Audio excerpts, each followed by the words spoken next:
بسم اللہ الرحمن الرحیم۔ محمد مصطفیٰ صلی اللہ تعالیٰ علیہ وآلہ وسلم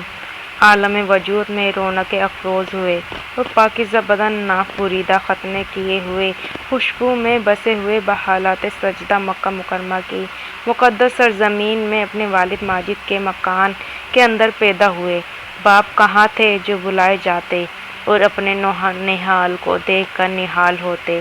وہ تو پہلے ہی وفات پا چکے تھے۔ دادا بلائے گئے جو اس وقت طواف کعبہ میں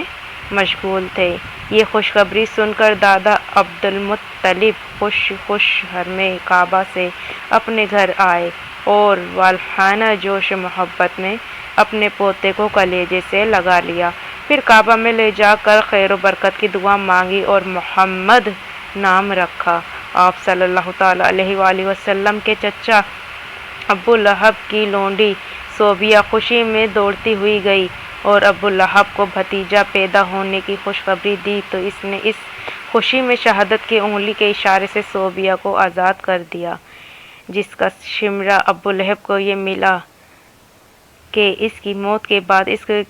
گھر والوں نے اس کو خواب میں دیکھا اور حال پوچھا تو اس نے اپنی انگلی اٹھا کر یہ کہا کہ تم لوگوں سے جدا ہونے کے بعد مجھے کچھ کھانے پینے کو نہیں ملا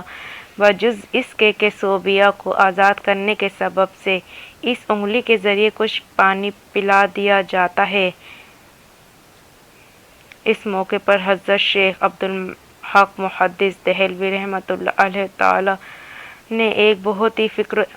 انگیز اور بصیرت افروز بات تحریر فرمائی ہے جو اہل محبت کے لیے نہایت ہی لذت بخش ہے۔ اس سبب سے